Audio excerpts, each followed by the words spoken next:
sveiki tinklininkai, sirgaliai ir visi prijaučiantys šiam sportui. Kreipiuosi jūs nebereikalu, turiu keletą svarbių naujienų. Viena iš tų naujienų yra, pavadinkime, bloga, o kita gal ir visai gera.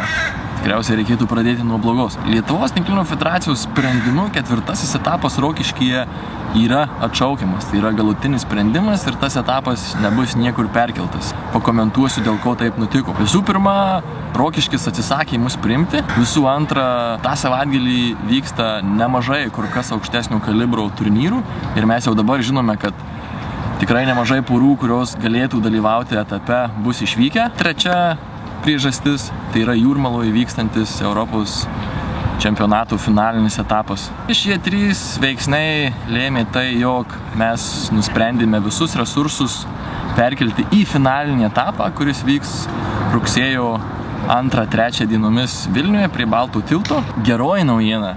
Nemažai jūsų domėjosi, kodėl Kryšiam sportas nustojo daryti tinklinio turnyrus mėgėjams. Tai žinoma, mūsų atsakymas buvo labai paprastas, mes neturime tiek resursų ir neturime tiek laiko. Šią vasarą skyrėme Lietuvos tinklinio čempionato etapams. Kaip jau mums sekėsi tai teisti jums, pasinaudosime mes tą progą, kad turime tą laisvą savaitgalį šeštadienį, turime 4 aikštynus prie Baltijų tilto ir tenais padarysime mėgėjų tinklinio turnyrą. Tikriausiai tai bus mix.